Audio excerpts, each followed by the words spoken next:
कर लेते हैं। खबर सवाई माधोपुर से आ रही है, जहां पर एसआईआर का काम कर रहे एक बीएलओ की हार्ट अटैक से मौत हो गई है और इस घटना के बाद आरोप लगा है तहसीलदार और एसडीएम पर।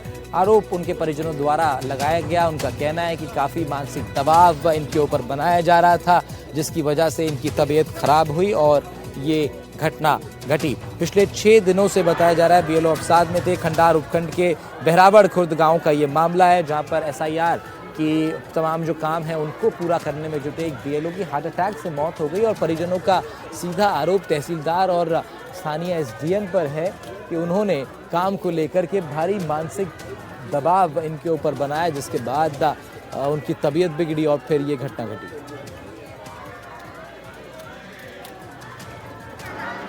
ये जो एक्सपायर हमारे बड़े भाई हैं 70 में पोस्टेड है, अध्यापक है और उनको चार्ज रखा है बीएलओ का। तो बीएलओ के चार्ज में इतने डिप्रेशन में थे बहुत ज़्यादा, ना इनको खाने का टाइम ना सोने का टाइम, बच्चे हैं छोटी छोटी, लेकिन ना इनके पास परिवार के लिए समय था और काम का इतना दबाव था कि मुझे तो मैं देखता था भैया को कि सोते नहीं थे, 2-2 बजे तक जगना, फिर 1 घंटा फिर जग जाना, सोना, मतलब कोई टाइम टेबल पूरा खत्म कर दिया। तो इतना दबाव एक बीएलओ को दे रखा है आपने और एक उसी की वजह से आज ये इतना बड़ा आज हमको दुख सहना पड़ रहा है और हम इसको शब्दों में बयान नहीं कर सकते। इतना दबाव प्रेशर काम का कि आज आदमी को अपनी जान से हाथ धो बैठा। मेरे भाई जो कि हरिओम मेहरवा अध्यापक है, 70 खुर्द में पोस्टेड है वर्तमान, और इन्हें बीएलओ चार्ज दे रखा है। तहसीलदार का दबाव है, सुबह 7 बजे निकलते हैं, रात को 12-1 बजे तक आते हैं, 2 बजे काम करते हैं, फिर 3 बजे उठा देते हैं। फिर बिल्कुल सरकार ने दबाव बना रखा है। एक तरीके से मान लो कि टीचरों को बहुत दबाव हो रहा है, भाई इनको पढ़ाने के लिए रखा है, आपने इनको काम करना, भाई काम के लिए और लगाओ ना, क्योंकि माइंड करते बहुत दिमाग खराब था। रात में मैं खुद 11 बजे तक इनके पास मौजूद था। मैंने कहा मैं भाई हो गया काम के, भाई करते बहुत दबाव बना, बोले हमारी मौत से भेजा हो रही, स्कूल संभालो का करूँ, चाचा छोरी छोरा नहीं है। सुबह मेरी आंखों के सामने नारे थे, तेल लगा रहा खुद में खुद ही यहीं हो वरंडा में। मैं सोची भाई तेल लगा मेरे के नीचे कंगू अंगू कर रोज उठाव लग रहा, तो यहीं हो गया। इससे मतलब उनको तनाव में आके वो डेथ हो गई, तनाव में डिप्रेशन में। विश्वास शर्मा हमारे सहयोगी राजधानी जयपुर से जुड़ रहे हैं, इस खबर पर देंगे ज्यादा जानकारी। विश्वास, कुछ समय पहले भी इस तरह का एक प्रकरण सामने आया था, जिसमें फिर विश्वराज सिंह मेवाड़ ने विधानसभा में मुद्दा उठाया और अभी भी वो क्रम जारी है। एक और बीएलओ ने आत्महत्या कर ली। क्या जानकारी आपके पास?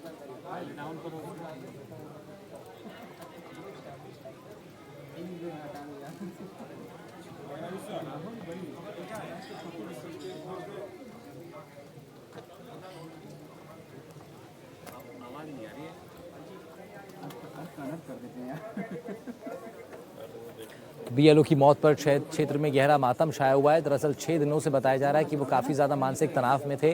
उसके बाद अब उनका हार्ट अटैक से निधन हो गया और सीधा आरोप एसडीएम और तहसीलदार पर लगा है।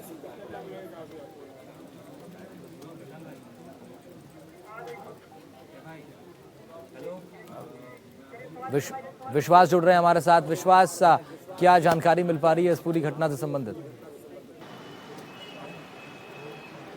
जी बिल्कुल, देखो मैं बता रहा था कि किस तरीके से राजधानी जयपुर से भी पहले कुछ ही दिन पहले जो शिक्षक मुकेश जहांगीर थे, उन्होंने इस तरह का कदम उठाया था कि ट्रेन के सामने कूदकर आत्महत्या कर ली थी। और उन्होंने जो सुसाइड नोट उनकी जेब से मिला उसमें यही लिखा हुआ था कि ये जो पूरा काम चल रहा है एसआईआर का, इसके तहत बीएलओ का कार्यभार उन्हें मिला हुआ है, जिसके तहत उनके ऊपर बहुत ज़्यादा दबाव है और उन्होंने ये कदम उठाया। इसके साथ ही अब सवाई माधोपुर से इस तरह का जो ये घटना सामने आई है, उसके बाद में ये सवाल खड़े होते हैं कि किस तरीके से जिन शिक्षकों को शैक्षणिक कार्य में लगाया जाना चाहिए, उनसे जो अतिरिक्त कार्यभार उनको दिया जा रहा है, प्रशासनिक कार्यों में उनको लगाया जाता है, उससे उनके मानसिक स्वास्थ्य पर फर्क पड़ता है, साथ ही शैक्षणिक गतिविधियों पर फर्क पड़ता है।